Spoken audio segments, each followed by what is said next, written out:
एक तो सूजन होती है, खसियों की थैली के अंदर दर्द होता है, चलना मुश्किल हो जाता है। उसके अलावा इनफर्टिलिटी का मसला खड़ा हो जाता है। टेस्टिस के अंदर शदीद किस्म का पेन हो सकता है। टेस्टिस की एट्रोफी हो सकती है। टेस्टिस के अंदर कोई ट्यूमर बन सकता है। जब बच्चे पैदा होते हैं तो उनके टेस्टिस जो है वो जब डिसेंड होते हैं तो पेट का जो कनेक्शन होता है खसियों की थैली के साथ, वहाँ पे पानी ऊपर से नीचे आता रहता है। तो ऐसी कैफियत में बच्चों के जो खसी होते हैं उनके अंदर पानी जमा हो जाता है। बिस्मिल्लाहिर्रहमानिर्रहीम। इनफर्टिलिटी डॉक्टर वकार भुट्टा यूट्यूब चैनल से आपकी खिदमत में हाजिर हूँ। आज का जो हमारा टॉपिक है वो भी मर्दाना बांझपन के हवाले से है और आज का टॉपिक है हाइड्रोसील। लफ्ज़ जो हाइड्रो होता है उसका मतलब होता है पानी और सील का मतलब होता है सोजन या कोई ट्यूमर कहा जाता है। यानी पानी वाली जो सोजन होती है उसको हाइड्रोसील कहते हैं। हमारे जो टेस्टिस होते हैं वो स्क्रोटम के अंदर यानी खसियों की थैली के अंदर मौजूद होते हैं। उसके अंदर एक मखसूस किस्म का फ्लूइड मौजूद होता है। अगर खसियों की थैली के अंदर पानी की मिकदार नॉर्मल से ज़्यादा बढ़ना शुरू हो जाए और उसके साथ साथ खसियों की थैली के अंदर सोजन हो जाए और वो सोजन गुब्बारा की तरह ज़्यादा हो जाए तो ऐसी कैफियत को हाइड्रोसील कहते हैं। हाइड्रोसील की जो बुनियादी इकसाम होती हैं वो दो होती हैं। पहली जो किस्म होती है उसको कहते हैं कम्युनिकेटिंग हाइड्रोसील और जो दूसरी टाइप होती है उसको कहते हैं नॉन कम्युनिकेटिंग हाइड्रोसील। अगर आप लफ्ज़ कम्युनिकेटिंग के ऊपर गौर करते हैं तो कम्युनिकेशन का मतलब होता है राब्ता होना। यानी ऐसी सोजन, ऐसी खसियों की थैली की सोजन जिसका राब्ता किसी और जगह है। इसका मतलब है कि वो जो पानी है वो पेट के अंदर से आ रहा है। यानी जो इंग्वाइनल कनाल होती है उसके अंदर से, पेट के अंदर से जो जब बच्चा पैदा होता है तो बच्चे की पैदाइश के बाद जो टेस्टिस होते हैं वो जहाँ पे डिसेंड होते हैं तो वहाँ पे एक सील सी लगी होती है। तो बाज़ औक़ात ये होता है कि वो सील पूरी तरह बंद नहीं होती, वहाँ से पानी नीचे आना शुरू हो जाता है और जो हाइड्रोसील बनता है उसको कम्युनिकेटिंग हाइड्रोसील कहते हैं। दूसरी किस्म होती है नॉन कम्युनिकेटिंग हाइड्रोसील। इससे मुराद ये है कि खसियों की जो थैली होती है इसके अंदर ही पानी भरना शुरू हो जाता है। इसकी जो वजूहात होती हैं उसमें इन्फेक्शन हो सकता है, कोई इंजरी हो सकती है या इसके अलावा उसके अंदर जो ऑब्ज़र्व करने की कैफियत होता है उसमें ख़राबी हो सकती है। अब हम देखते हैं कि इसकी सिम्टम्स क्या हैं। हाइड्रोसील के हवाले से जो बुनियादी सिम्टम होती हैं, एक तो सूजन होती है, खसियों की थैली के अंदर दर्द होता है, चलना मुश्किल हो जाता है। उसके अलावा इनफर्टिलिटी का मसला खड़ा हो जाता है। टेस्टिस के अंदर शदीद किस्म का पेन हो सकता है। टेस्टिस की एट्रोफी हो सकती है। टेस्टिस के अंदर कोई ट्यूमर बन सकता है। अब हम ये देखते हैं कि इसकी काजेज़ क्या हैं। हाइड्रोसील की जो सबसे बड़ी काज होती है वो जेनेटिक काज होती है। जब बच्चे पैदा होते हैं तो उनके टेस्टिस जो है वो जब डिसेंड होते हैं तो पेट का जो कनेक्शन होता है खसियों की थैली के साथ, वहाँ पे पानी ऊपर से नीचे आता रहता है। तो ऐसी कैफियत में क्या होता है कि बच्चों के जो खसी होते हैं उनके अंदर पानी जमा हो जाता है। इसको जेनेटिक काज कहते हैं। उसके अलावा जो दूसरी बड़ी वजह होती है हाइड्रोसील की वो होती है इंजरी। अक्सर बच्चे आते हैं वो कहते हैं जी हमें चोट लगी है, या तो बाइक से गिर गए हैं या किसी ने मुक्का मार दी है या क्रिकेट खेल रहे थे तो गेंद लग गई है या कुछ और खेलते कूदते जो है वो कहीं से गिर गए तो खसियों की जो थैली के ऊपर या खसियों के अंदर चोट लगती है। तो चोट भी हाइड्रोसील की एक बहुत बड़ी वजह होती है। एक और वजह होती है इन्फेक्शन हो सकता है। कोई HIV का मसला होता है, एड्स का मसला हो सकता है, कोई गनोरिया का मसला हो सकता है। तो इन्फेक्शन की वजह से भी कोई वायरल इन्फेक्शन हो सकता है, कोई बैक्टीरियल इन्फेक्शन हो सकता है, तो इन्फेक्शन की वजह से भी हाइड्रोसील के मसाइल हो सकते हैं। उसके अलावा हाइड्रोसील की एक और बड़ी वजह होती है, वो होती है इंग्वाइनल हर्निया। अगर इंग्वाइनल हर्निया है तो वहाँ से भी पेट के अंदर से जो फ्लूइड होता है वो खसियों की थैली के अंदर जमा हो जाता है, तो हाइड्रोसील हो सकता है। इसी तरह करके वेरिकोसील हाइड्रोसील की एक वजह ये होती है कि जो खसियों के अंदर नॉर्मल पानी पैदा होता है वो पूरी तरह अब्जॉर्ब नहीं होता और आस्ता आस्ता एक्स्ट्रा अंदर जमा होता रहता है और हाइड्रोसील का शिकार होता है। एक और हाइड्रोसील की जो किस्म होती है उसको कहते हैं एलिफेंटाइटिस। यानी बंदा जब हाइड्रोसील को देखता है, खसियों की थैली को देखता है, तो वो एक बड़े गुब्बारे की तरह खौफनाक किस्म की सूजन होती है, तो ये इसको एलिफेंटाइटिस हाइड्रोसील कहते हैं। अब हम बात करते हैं डायग्नोसिस के हवाले से।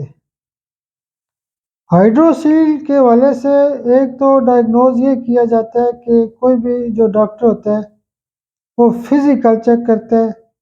हाइड्रोसील की पहचान बड़ी आसान होती है कि मरीज को जिस जगह चेक किया जाता है वहाँ पे लाइट बंद कर दी जाती है और टॉर्च के साथ, जैसे ये एक टॉर्च है, तो टॉर्च के साथ जब फुल लाइट अंधेरे के अंदर हाइड्रोसील वाली जगह पे लाइट मारी जाती है तो वो जो रोशनी होती है वो दूसरी तरफ भी लाइट नज़र आती है।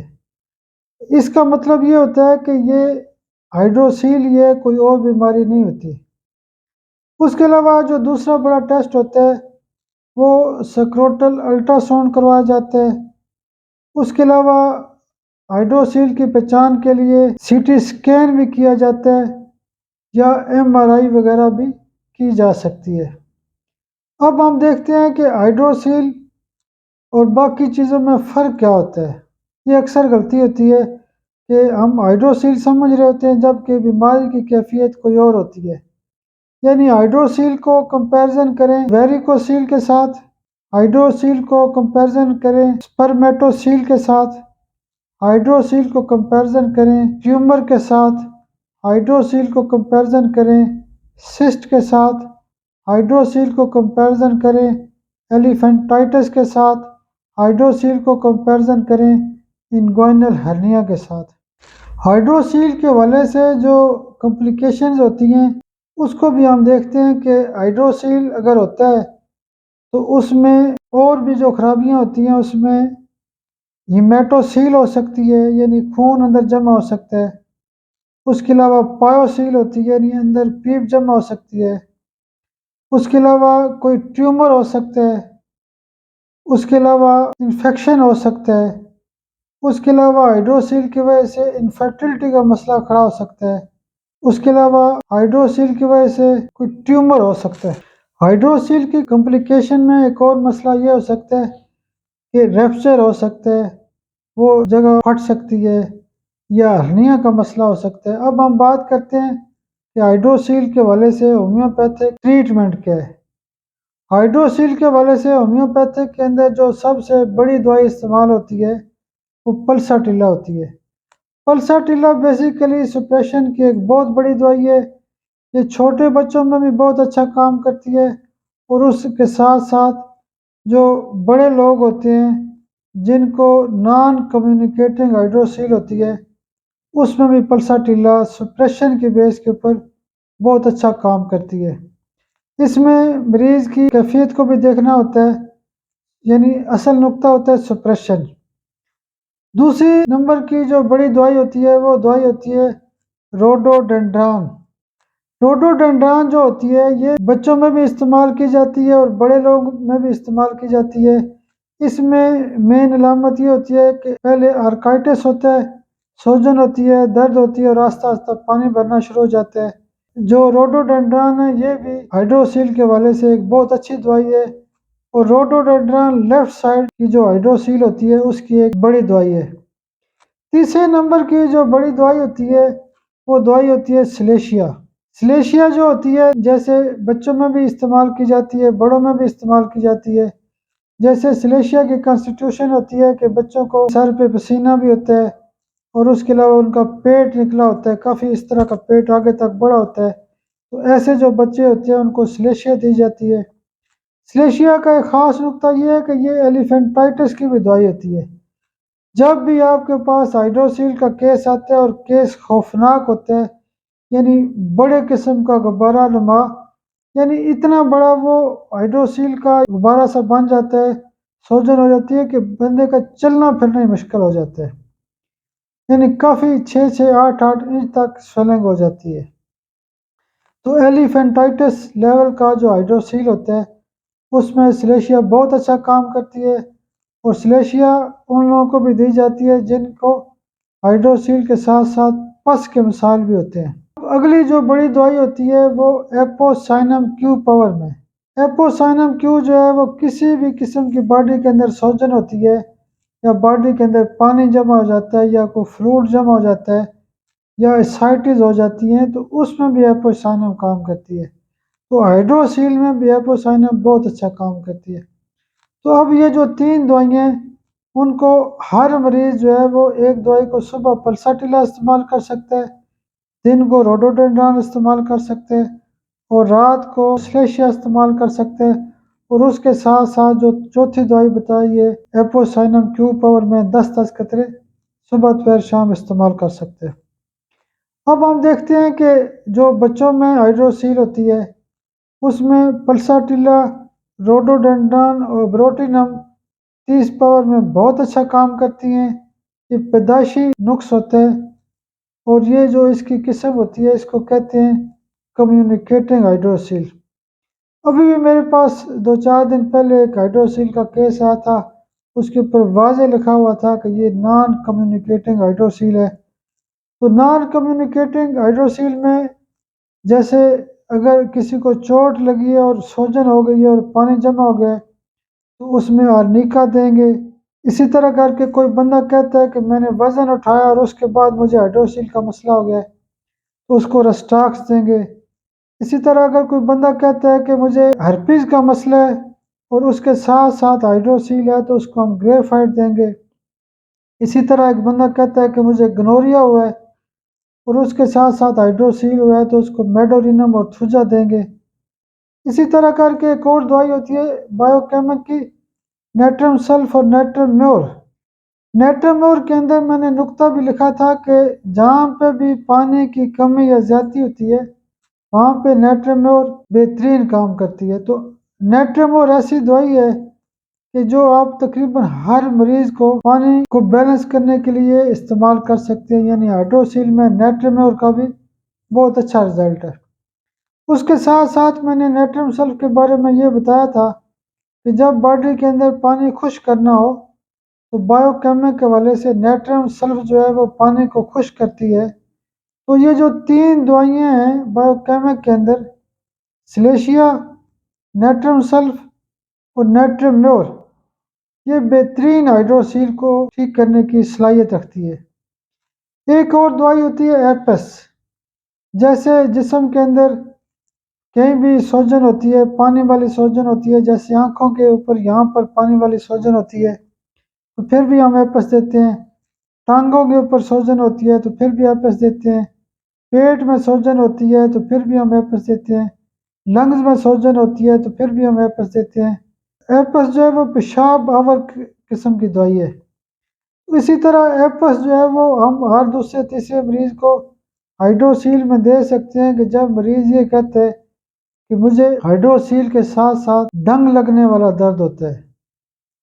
तो इसी तरह करके अगर हम मज़ीद देखते हैं तो अगर मैथमेटिक थ्योरी की बात करते हैं तो ट्यूबर हिस्ट्री के ऊपर ट्यूबर की एक डोज दे सकते हैं और पैदाइशी मैंने पहले ही बता दिया है, कैंसर हिस्ट्री या पैदाइशी फॉल्ट हो तो कार्सिनोसिन देते हैं।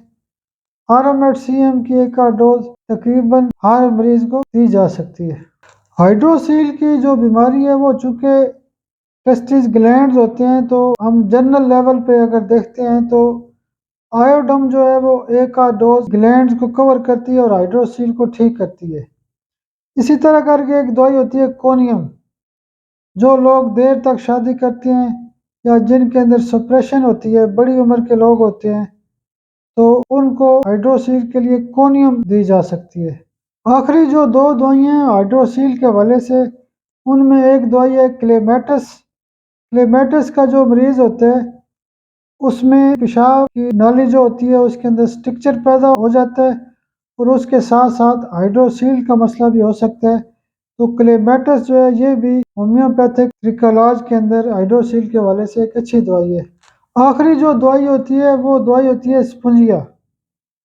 स्पोंजिया टेस्टिस के तमाम किस्म के मसाइल को कवर करती है। अक्सर लोग कहते हैं कि टेस्टिस के अंदर सोजन है, हाइड्रोसील लेवल का मसला है और ट्यूमर टाइप का मसला आ रहा है। तो दर्द के साथ जो सोजन होती है हाइड्रोसील के हवाले से स्पोंजिया बहुत अच्छा काम करती है। बहुत शुक्रिया, बहुत शुक्रिया, बहुत शुक्रिया।